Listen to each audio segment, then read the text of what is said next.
Saya ngelihat story-nya Ko Teguh ini mantap nih. Barang-barang propertinya mantul-mantul. Keren-keren, mantap. Putus Waduh, nih. halo Rik. Padahal lagi Waduh, seru ini ya kan. Iya, Aduh. ternyata ya karena kita nggak nyangka ya kita bisa ngobrol lebih dari 1 jam ternyata ya. Iya. Ya kita tunggu dulu lah sekitar 10 menitan. Halo Baik, Bro baik. Erik, apa Oke. kabar Bro Erik? Saya berarti izin sebentar dulu ke belakang ya kan. Oke, nggak apa-apa. Iya. Ya. Halo Gimana? Bro Rizky, apa kabar? Selamat malam. Halo Wayuni, halo Teguh Ceng. Sorry ya tadi ini ternyata durasi IG Live itu cuma 1 jam ya teman-teman ya. Jadi keputus. Jadi awalnya kita nggak expect bisa ngobrol selama lebih dari 1 jam teman-teman ya.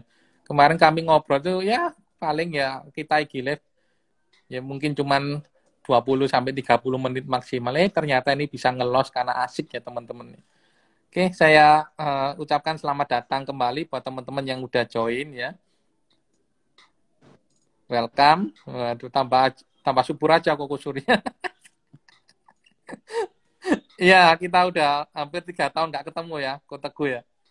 Iya, kita udah bulat ini. Mungkin iya nih, lagi seru-seru putus betul. Sorry. Ini ini karena kita nggak nyadar kalau ternyata pesertanya juga ikutan seru. Makasih ya buat teman-teman yang udah ngikutin, rajin ngikutin dari awal tadi ya, jam 8 sampai sekarang. Halo, Pike, Irsanti. Welcome. Sorry tadi keputus ya. Ini sebentar lagi kita akan lanjutin. Kita tunggu dulu ya. Bro Notaris Beken dari Kota Malang ini ya. Bro Notaris Ricky untuk join kembali. Ini masih izin ke toilet. Nah, ini udah balik nih. Oke. Woi, keren bro. Oke, Tunggu sebentar udah nih. kedengeran? Heeh. Iya, gimana? Waduh, masih muter-muter.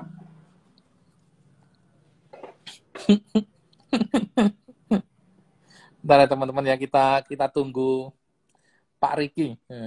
Ya, tadi teman-teman udah denger ya sharing dari Ricky. Oke. Yang ngikutin dari pertama ini paling nggak ada beberapa ya. Ada Wahyuni juga, terus ada temanku Anton, dan juga ada pertanyaan. Waduh, pertanyaannya hilang ini. Wah, harus join lagi nih si Anton ini supaya dia bisa ngasih pertanyaan ulang ini. Yang sempat saya catat cuma 1 pertanyaan dari Bro Anton tadi. Oke, lanjut balik lagi aja ke tadi ya. Jadi saya lanjutin dari tips ini ya. Sebenarnya berapa sih uang santunan yang harus dimiliki oleh seseorang? Terutama di sini kita bicara tentang kepala keluarga ya teman-teman ya. Saya balik lagi nih kameranya. Permisi ya teman-teman ya. Lah, kembali ke laptop ya. Jadi saya ulang sedikit lah. Saya ulang sedikit. Jadi dari sebuah ini saya hapus aja lah biar nggak bingung. Bentar ya. Saya hapus ya. Ya ulang lagi kayaknya Ulang bro ya lagi kan lah. biar Biar nggak lebih bingung. mantap ya kan karena informasinya berguna banget nih buat teman-teman nih. Oke, kita ulangi lagi.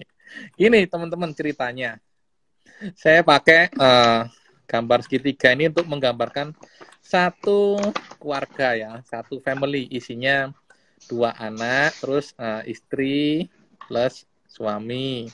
Penghasil ini pencari nafkah utama itu adalah suami. Lah, pengeluaran keluarga ini ya untuk 2 anak, istri dan suami, pengeluaran per bulan itu adalah sebesar 5 juta. Pertanyaannya, berapa UP atau uang pertanggungan atau uang santunan jiwanya? Uang santunan jiwa yang istilahnya minim harus dimiliki oleh suami ini, kepala keluarga ini. Ini berapa? Berapa uang santunan jiwanya? Lah, uang santunan jiwa yang harus dimiliki oleh kepala keluarga atau sang suami oleh si suami minimum adalah sebesar 2 miliar. Ini ingat ya teman-teman ya, 2 miliar ini bukan premi ya teman-teman ya. Kalau preminya pasti bukan 2 miliar. Kalau preminya 2 miliar, pusing teman-teman beli polis asuransi. Jadi 2 miliar ini adalah berapa uang yang cair kalau sampai suami atau kepala keluarga atau pencari nafkah utama ini meninggal dunia. Nah, itu definisi UP ya teman-teman ya, definisi 2 miliar ini. Nah, 2 miliar kenapa? Karena saat ini dengan pertumbuhan atau return dari deposito sebesar 3%, maka kalau dihitung 2M dikali 3% dibagi 12, ini jatuhnya adalah besar, ini ya, 2 kali 3, ini adalah 60 juta. Dibagi 12, 12 ini artinya adalah bulan. Supaya kita nanti dapatnya ya, 1 bulannya berapa. Lah, ini ekuivalen dengan 5 juta. Alasan dibalik 2 miliar adalah supaya kalau terjadi resiko tutup usia kepada sang suami, maka biaya hidup yang setara 5 juta ini bisa tertutupi oleh yang namanya ini 5 jutanya hasil pengembangan deposito dari 2 miliar ini. Jadi gini, kesalahan umumnya yang terjadi adalah pada saat ada kepala keluarga meninggal, istri dapat uang santunan dari asuransi jiwa, anggap aja sama-sama ceritanya 2 miliar. Kesalahan yang paling umum adalah istri atau penerima waris ini menggunakan uang pencairan tadi sebesar 2 miliar langsung untuk biaya hidup. Itu keliru. Salah. Salahnya di mana? Salahnya yang namanya uang dipakai itu akan habis. Kayak gitu. Jadi teman-teman harus cari cara gimana caranya supaya uang ini nggak habis. 2 miliarnya tetap bisa buat nutupi biaya hidup sehari-hari, tapi 2 miliarnya itu nggak habis. Kalau bahasa Jawanya itu nggak kalong, nggak berkurang bahasa Indonesianya ya. Bagaimana caranya? Instrumennya adalah salah satunya deposito. Kenapa kok deposito? Karena deposito itu adalah instrumen investasi yang aman ya. Jadi fixed return ya teman-teman ya. Safe daripada di saham. Ya mungkin saham bisa menghasilkan lebih, tapi dalam artian bisa lebih cuan juga lebih bisa bodong ya lebihnya teman-teman ya. Jadi nggak pasti. Alokasikan aja lah. Kalau mau alokasikan misal dari 2M 300 juta buat saham, ya oke nggak apa-apa lah. Dikit-dikit aja, jangan 2M dimasukin saham semua, enggak. Atau bahkan 2M dipakai hidup, habis teman-teman. 2M sekarang dibuat beli, tapi kecenderungannya kayak gini dari yang saya lihat ya, beberapa nasabah saya sendiri yang atau nasabah teman-teman saya yang pakai uang langsung dari pencairan ini, uangnya itu langsung dipakai untuk foya-foya, masalahnya itu. Uangnya gede-gede. Jadi pakai foya-foya. Itu ya teman-teman ya. Boro-boro buat bayar. Waduh iya, kaget mereka. Waduh jadi harus dapat 2 miliar. Keliru. Jadi ini ngawur, jangan melakukan seperti itu ya teman-teman ya. Yang paling benar adalah masukin deposito supaya 2M-nya menghasilkan yang namanya return. Return-nya dipakai untuk menggantikan biaya hidup yang sudah berjalan seperti pada saat pencari nafkahnya masih ada. Itu. Teman-teman punya nggak teman-teman kenalan atau tetangga atau ya teman sekolah atau teman kuliah yang mana orang tuanya udah meninggal tapi meninggalkan warisan melalui polis asuransi. Coba deh dibandingin dengan temannya teman-teman yang nggak punya polis asuransi atau nggak punya warisan, uang santunan dari polis asuransi yang dimiliki oleh almarhum ayahnya. Pasti kontras nih kehidupannya. Pasti jauh lebih ringan yang punya ini peninggalan dari ayahnya. Peninggalan berupa uang cash, teman-teman. Kayak gitu. Jadi ini ya sedikit tips dari saya malam hari ini supaya nggak ngawur ya, karena kebanyakan orang beli polis asuransi itu pertama ya bukan karena paham ya, tapi karena satu sungkan ya, sungkan ditawari terus sama agennya, karena agennya saudara, karena agennya teman SMP, karena agennya ini tetangga sungkan tawari terus, atau sumpek ditawari terus sama agentnya, akhirnya beli polis asuransi, tapi polis asuransi isinya ngawur, nggak sesuai kebutuhan. Nah ini, jadi semoga informasi yang saya berikan dan juga Pak Riki tadi berikan itu bisa bantu teman-teman semuanya. Nah, ini ternyata banyak loh Rik yang ikut. Rik. Aduh, Bro Riki, bunder-bunder, aduh. Loading Rik, Rik loading Oh, Rik. lancar kok Udah, di sini. aman-aman. Aman ya? Aman-aman. Ya, ternyata ini yang ikut banyak loh, Rik. Wah, kita harus adakan Wah, sesi berarti kedua berarti ya. banyak yang tercerahkan ya kan? Semoga Banyak banyak yang yang tercerahkan tercerahkan itu ya. dan jangan lupa di sharing ke sahabat teman-teman kalian ya, yang memang merasa topik ini juga bermanfaat ya. Jadi jangan sampai di kalian aja, kalian egois kalau cuma sampai di kalian aja, kalian harus sharing, berbagi ke teman-teman, sahabat-sahabat, bahkan orang tua kalian juga kalian harus sharing. Kalian harus sharing linknya, ya kan? Gitu loh. Tuh. Ya, teman-teman saya mau remind lagi ya, teman-teman. Teman-teman boleh follow IG kami masing-masing ya. Ada IG saya, ada IG-nya Bro Riki. Teman-teman boleh sharing kalau mau tanya-tanya tentang seputar hukum, tentang kenotarisan, bisa langsung connect ke Riki. Terus kalau mau tanya-tanya tentang polis asuransi, bisa connect ke saya langsung. Seperti demikian, teman-teman. Ya, saya remind ulang ya. Ini buat yang aktif, ngikutin dari jam 8 tadi, dan juga ngasih pertanyaan. Ini teman-teman berkesempatan nih, dapetin voucher ya, GoPay ya. Masing-masing ada GoPay 50 ribuan. Nanti akan saya informasikan di itu ya, di story saya ya. Siapa yang dapat ya teman-teman ya. Gitu. Oke, kita akan masuk ke sesi tanya jawab ya. Ini bentar, saya screenshot dulu, izin screenshot teman-teman supaya saya nginget nih siapa yang ikut nih. Bentar ya. Wih, ternyata banyak juga. Waduh, ada Koko Benny. Koko Benny ngikut loh, Rik. Waduh, Koko ini ikut nih, aduh jadi malu nih kan. Iya, takut kita. Kita takut ini. Kita Ada takut ini. ahli, takut kita. Oke, ada satu pertanyaan tadi ya. Yang saya catat kebetulan dari Anthony yang tadi itu. Nanya tentang perhitungan warisan tuh piye, Rik? Gimana perhitungan Waduh, warisan itu? perhitungan warisan ya. Singkat-singkat aja. Waduh, singkat-singkat aja Singkat-singkat ya. aja. Oke, kita Heeh. kalau misalnya tadi kan udah ikut dari awal, kalau kita tuh bahasnya kalau dari sisi waris perdata nih, ya kan.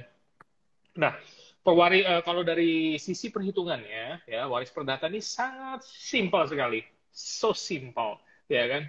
Kalau memang itu diwarisi oleh golongan pertama, ya artinya istri dan juga anak-anak kita itu dibagi rata per kepala, ya kan. Jadi kalau misalnya kita punya istri satu, kemudian anak kita ada tiga, berarti masing-masing mendapatkan seperempat, seperempat, seperempat. Kalau misalnya anaknya ada empat, berarti istri satu berarti ada 5 orang yang menjadi ahli waris, maka masing-masing akan mendapatkan seperlima, seperlima, seperlima, seperlima. Jadi dibagi rata, ya.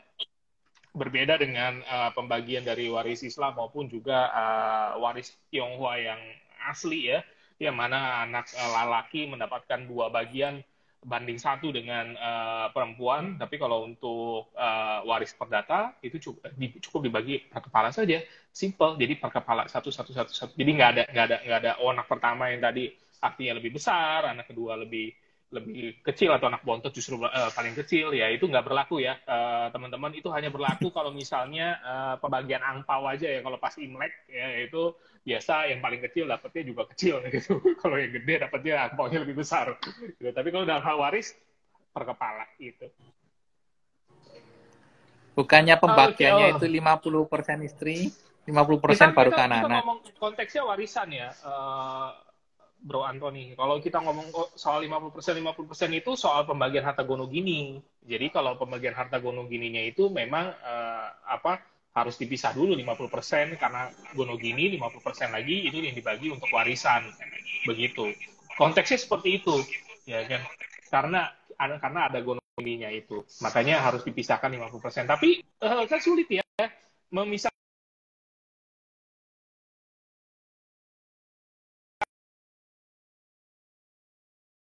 eh, dibagi dua 50%. Kalau harta bawaan ya itu langsung dibagi rata secara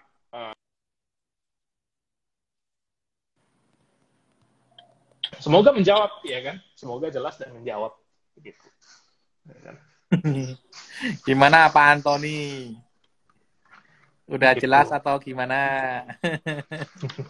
Ini sambil nunggu yang tanya Ya, ya, Sur, tadi kan sempat dibahas soal salah satunya ternyata di dalam insurance itu tidak tunduk hukum waris ya. Memang karena teman-teman jadi jangan heran karena memang insurance itu perjanjian khusus.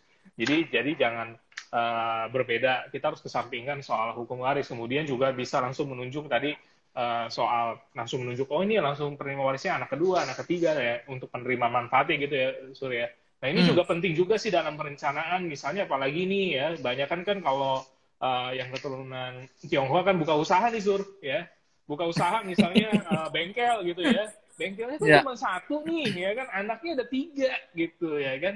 Nah kira-kira tuh bengkel siapa yang ngelola gitu ya. Nah pertanyaannya kan biasanya anak pertama gitu ya, Ya, apalagi dia anak lelaki, anak pertama langsung yang ngelola. Nah, ini penting dalam perencanaan juga tadi membahas itu uh, kita harus yang paling tahu keadaannya adalah kita sendiri ya.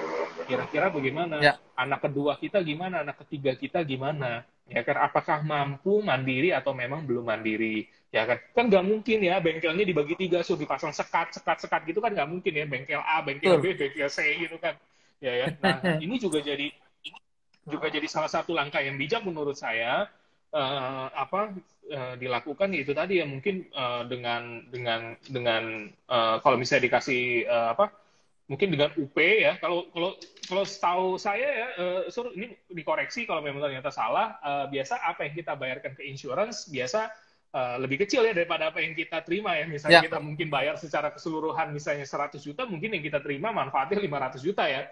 Kan kira-kira seperti ya. itu ya kan. Lebih. Nah, mungkin itu juga salah satu solusi juga ya mungkin bagi orang tua ketika merencanakan warisan mungkin bengkelnya pasti jatuh ke anak pertama mungkin bisa mungkin satu-satunya hartanya itu doang satu-satunya di bengkel itu ya kan mungkin bisa alternatifnya dibuat Ya, insurance memang penerima manfaatnya khusus anak yang kedua atau anak yang ketiga atau dua anak kedua sendiri-sendiri, anak ketiga sendiri-sendiri itu juga bagus juga gitu ya. Jadi fair. Jadi ya. jadi tidak ada berantem sesama ahli waris seperti itu ya kan.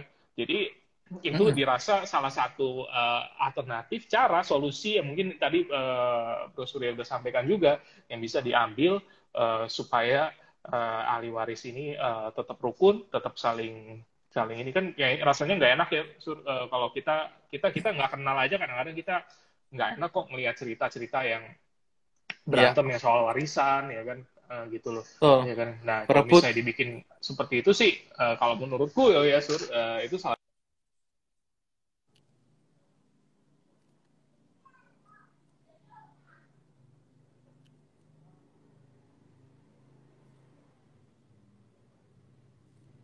Halo Bro Riki. Waduh. Di tempat teman-teman apakah juga loading juga Bro Rikinya? Halo Ton, Bro Rikinya ini loading juga atau gimana nih di tempatmu?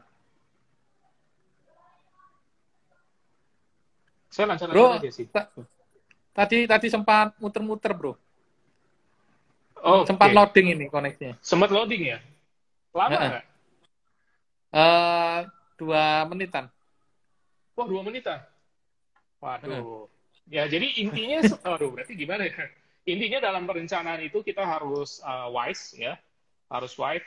Banyak cara-cara. Kalau misalnya ternyata ada alternatif solusi yang tadi ditawarkan oleh Bro Surya, yang menurut saya juga smart ya, gitu. Kalau misalnya tadi meninggalkan sebuah bengkel yang dimana tidak bisa dibagi-bagi kepada anaknya, apalagi satu bengkel saja, ya kan mungkin salah satu alternatifnya itu bisa memakai produk insurance. Menurut saya itu salah satu wise and smart ya. Tapi Ya, menurut saya loh teman-teman ya kan. Tapi saya rasa teman-teman juga pasti setuju ya kan. Atau mungkin teman-teman ada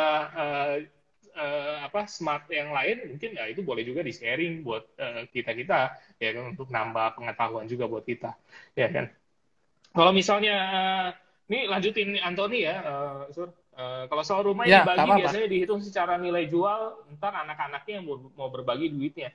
Iya, terserah anak-anaknya mau berbagi duitnya. Ya kalau mereka fair baginya ya. Tapi kalau mereka nggak fair malah berantem ya, itu kan nggak enak juga gitu ya kan. Gitu loh. Dibaginya 50%, istri sisanya dibagi anak-anak. Ya betul, secara secara itu tadi ya, istri dapat karena apa? Karena harta gono gini. Tapi kalau misalnya rumahnya atau bengkelnya ternyata rumahnya diperoleh pada sebelum pernikahan, apakah otomatis 50% langsung jatuh kepada ibu? Jawabannya tidak loh. Jadi harus dilihat dulu Tidak. perolehannya kapan.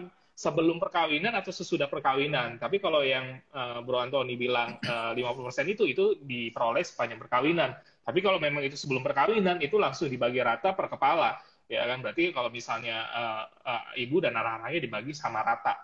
Jadi kita harus lihat dulu konteksnya, dia diperoleh sebelum perkawinan atau setelah perkawinan. Kira-kira seperti itu, Bro Antoni. Mungkin Oke, semoga bro. jelas ya. Tuh.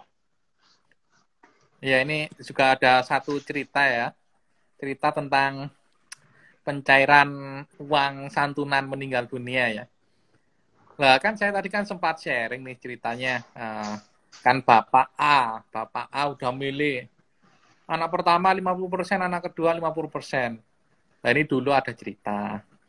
Kebetulan ya teman saya tapi udah almarhum. Almarhumnya satu anggota keluarga, satu rumah meninggal dunia. Ceritanya waktu dulu kan teman-teman pernah dengar ini ya, Air Asia ya teman-teman ya. Ini kebetulan pas jalan semua, naik pesawat yang sama, ya akhirnya meninggal dunia semua karena kecelakaan pesawat jatuh itu teman-teman. Nah terus ini uang santunan asuransi jiwanya turun ke siapa? Nah tadi kan sempat di awal ya dijelasin sama Bro Riki ada golongan 1, golongan 2, golongan 3. Sebenarnya ada mirip-miripnya juga kalau kondisinya ternyata ahli waris atau penerima manfaatnya tutup usia. Yang pertama yang dicari adalah keluarga terdekat memang. Yang pertama adalah istri. Yang kedua, kalau istri ternyata udah meninggal, cari anak-anaknya. Kalau kasus teman saya almarhum ini kan nggak ada semua. Yang dicari paling dekat adalah saudara dari ini pemegang polis atau tertanggungnya. Kayak gitu, ya bisa kakak atau adik kandung atau orang tua kandung. Atau kalau memang udah nggak ada semua, atau ternyata kebetulan dia eh, apa ya nggak ada informasi ini ada saudara siapa aja bisa dicari sepupunya paling dekat siapa itu. Nah itu dari perusahaan asuransi ada yang namanya bagian investigator ya teman-teman ya. Jadi gak hanya kepolisian saja yang punya divisi investigasi, tapi kita polisi asuransi, perusahaan asuransi itu juga punya untuk mengatasi hal-hal yang tidak terduga teman-teman ya, seperti cerita sharing dari tadi kejadian teman saya. Jadi ada investigator. Investigator datang mencari nih di lapangan siapa saudara yang terdekat. Kayak gitu teman-teman. Jadi jangan khawatir yang namanya polis asuransi, kalau ternyata penerima manfaatnya udah pada ternyata sama-sama meninggal semua, tetap bisa cair ya teman-teman ya. Bisa cairnya langsung ke keluarga terdekat. Gitu teman-teman. Ya, tapi ya saya doakan kita semua sehat-sehat ya teman-teman. Jangan sampai ada yang serem-serem ya teman-teman ya. Walaupun ini COVID-nya lagi naik lagi ya. Kita doakan semua sehat-sehat ya. Kayak gitu teman-teman. Iya, iya, betul, betul, betul. Ya, Rik. Ya, semoga semua sehat-sehat terus ya kan. Ya teman-teman, ini saya ingatkan ada voucher GoPay untuk 3 orang ya. Yang ngikutin dari awal, terus yang aktif bertanya akan kami pilih ya 3 orang ya teman-teman ya. Teman-teman juga bisa nge-screenshot ini. Screenshot terus tag kami, IG kami masing-masing. Nanti juga dari 3 voucher itu saya pilih satu dari ini yang tag-tagannya ini paling oke. Ada isinya, jangan hanya screenshot terus di tag. Isinya apa? Jangan hanya wajahnya Pak Riki sama Pak Surya aja, tapi juga ada ini captionnya, teman-teman dapat apa dari acara malam hari ini. Terus kalau bisa kasih feedback lah, ke depan mau dibahas apa lagi gitu teman-teman. Gimana deh, kita mau nambahin sesuatu atau gimana karena udah cukup malam juga. Iya, kalau closing dari saya sih, sorry, ya buat ini kan dari kalau misalnya diikutin dari awal ya, ini juga banyak pengetahuan juga buat saya pribadi ya, atau sharing yang tadi ya kan. eh, bagi kita mungkin bagi teman-teman ya khususnya gitu loh. Mungkin soal awareness mungkin banyak yang merasa tabu ya bahas soal warisan kok orang belum mati aja udah dibahas gitu ya. Ini hartanya buat siapa, buat siapa, buat siapa. Tapi kalau kita agak sudut pandang kita agak kita rubah ya kita jangan mikirnya seperti itu. Kita harus berpikir uh, bagaimana kalau misalnya direncanakan, dikelola sehingga menghindari ya namanya apa pertikaian antara ahli waris, sengketa antara ahli waris, dan juga di sini adalah apalagi kita sebagai khususnya ya buat teman-teman yang punya mungkin yang orang tua ya bisa di sharing juga untuk lebih wise ya, bukan yang artinya dalam berpasrah ya udah nanti itu urusan ahli waris saja gitu, nggak begitu ya kan. Tapi kalau seorang orang tua yang memang punya sikap yang wise ya dan bijak, dia tahu ya uh, dan dia tahu pentingnya perencanaan ahli waris ya, dia ingin bagikan ke siapa, anaknya yang mana memang belum mandiri dan mana anaknya udah mandiri, dia juga tahu sifat anak-anaknya akan seperti apa. uh, itu penting sih Sur ya gitu loh, itu sangat penting banget ya kan, karena teman-teman tadi udah Betul. tahu siapa yang berhak mewaris, kemudian salah satu merencanakan waris kalau dari sisi hukum itu caranya seperti apa, kemudian juga dari tadi Bro Surya ternyata memberikan solusi ya di mana ada kekurangan-kekurangan dalam sebuah wasiat yang bisa di solving oleh yang Bro Surya tadi sampaikan gitu ya. Mungkin lebih detailnya lagi nanti juga bisa kontak Bro Surya ya kan. Solusinya apa sih, apa yang harus direncanakan, apa yang harus di planning. Ini kita ngomong dari konteks dari segi keuangan, karena kita kalau Ya. ngomongin waris kita tidak lepas saja dari sisi hukum, tapi kita juga harus melihat dari sisi ekonominya, bagaimana pembagiannya seperti apa, dan apalagi kita ngomong soal harta dan hutang ya. Tadi harta ya pasti bentuknya angka-angka ya kan, dan juga kita juga jangan sampai membebani ahli waris kita kan, sebisa mungkin gitu ya. Kalau Betul. misalnya orang tua sayang sama anak dan istrinya, papa suami juga sayang sama istrinya, pasti dia sebisa mungkin tidak akan membebani istrinya. Dan salah satu hal yang bisa dilakukan, tadi kan kita udah bahas ya, ada pajak-pajak ya Sul, ada pajak-pajak Ya, dari betul. rumah, kemudian juga ada biaya-biaya peti mati, biaya-biaya belum sewa apa ya rumah duka ya dan lain-lain, itu kan perlu biaya Ya, yang banyak ya kalau ada cashnya, kalau nggak ada ya mau gimana ya kan. Apalagi dengan usaha yang penuh resiko, ada apalagi kalau kita usaha kita beruntuknya toko dan itu tidak bisa dibagi-bagi. Nah dengan sesi ini jadi semoga awareness-nya meningkat, tahu apa yang harus dilakukan ya, dan kira-kira seperti itu sih Bro Surya ya kan yang bisa disampaikan. Yang keren. penting perencanaannya itu harus dengan ikut sesi ini diharapkan tahu caranya ya kan dan langkahnya seperti apa. Kalau sudah tahu ya tidak dilakukan juga ya itu berarti salah teman-teman sendiri ya, sudah diingatkan gitu. Kalau mau tetap ditacu silahkan, itu menjadi resiko buat teman-teman sendiri ya kan. Tapi kalau teman-teman care sama teman-teman saudara, teman dekat, sahabat, teman rekan bisnis atau siapapun, ini konten ini bagus banget ya kan. Ini kita jarang-jarang, maksudnya ya kita harus jujur ya, so, maksudnya dengan kesibukan kita Hmm, masing-masing kita jarang banget bisa live berdua kayak seperti ini, tapi ini betul. kita rasa kita penting melakukan live ini untuk memberikan edukasi juga buat teman-teman, jangan sampai terjadi kejadian-kejadian yang sudah cukup sering kita lihat dan itu cukup menyedihkan ya buat saya pribadi, Surya, meskipun tadi saya nggak kenal, tapi melihat pertikaian seperti itu, kalau misalnya bisa diminimalisir kenapa tidak, kan begitu ya gitu loh. Dan Ya, banyak yang betul. itu tadi ahli waris yang justru jadi tambah susah ya karena seperti itu, Jadi beban, beban-beban bro. seperti itu menjadi beban ya gitu loh ya kan.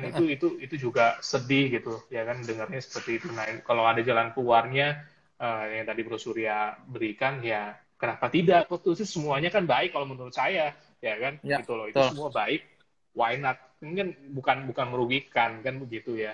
Itu sih pesan dari saya sih Mm-mm. Bro Surya gitu sebagai penutup mungkin Waduh. sesi hari ini seperti itu. Mungkin dari Bro Ya, Surya mau itu petuah dari menambahkan Bro penutupan Ricky ya. seluruhnya ya kan. Ya, kita bersyukurlah hari ini kita bisa duet, terus kita bisa berbagi pengetahuan ya dan pengalaman yang kita miliki. Kalau dari saya tadi ada yang lucu dari Bro Riki. Itu ada agak nyambung-nyambungnya juga dengan produk asuransi ya. Waktu tadi Riki ngomong ini belum orang masih hidup belum meninggal kok ngomongin tentang warisan. Nah, sementara kalau bercandanya asuransi kan waduh ini asuransi doain orang mati. Jadi bukan seperti demikian teman-teman ya. Kita udah jabarin ini kurang lebih sekitar 1,5 jam ya. 1,5 jam kami harapkan juga bisa mendapatkan ilmu pengetahuan yang baru dan yang pasti baik itu wasiat ataupun yang namanya polis asuransi itu adalah alat atau instrumen ungkapan cinta kasih ya teman-teman ya. Ungkapan perasaan sayang kepala keluarga kepada anggota keluarga yang dicintai. Karena dengan adanya wasiat dan juga polis asuransi, itu tidak akan menjadikan sebuah beban di kemudian hari. Tapi akan memberikan sebuah solusi yang bisa sangat amat berpengaruh secara positif ya buat anggota keluarga yang ditinggalkan. Oke teman-teman, terima kasih untuk partisipasinya di malam hari ini. Kalau animonya banyak seperti ini ya mungkin kita bakal cari topik lagi ya buat ngobrol-ngobrol yang lain yang bisa berguna buat teman-teman. Jangan lupa di follow akun kami, akun saya Surya Saputro dan juga akunnya Bro Riki ya bisa di follow supaya teman-teman juga nanti bisa update berhubungan dengan ini profesi kami masing-masing, ilmu kami masing-masing akan kami sharingkan kepada teman-teman. Oke, thank you teman-teman. Nanti pemenangnya ya, 3 pemenang akan saya ini ya tag ya teman-teman ya. Makanya buruan ini di follow akun saya supaya saya bisa tag nama. Jangan lupa di screenshot dulu ya, gitu. Jangan lupa di screenshot dulu kasih testimoni. Kasih testimoni ini dapatnya apa malam hari ini. Oke teman-teman, ini udah pas jam 21.30. Saya ucapkan bersama Bro Riki, ucapkan terima kasih banyak. Sampai ketemu di sesi berikutnya. Bye-bye. Sampai ketemu di waktu yang akan datang. Thank you. Oke, thank you buat yang udah join. Bye-bye. Bye-bye. Yeah. Bye-bye.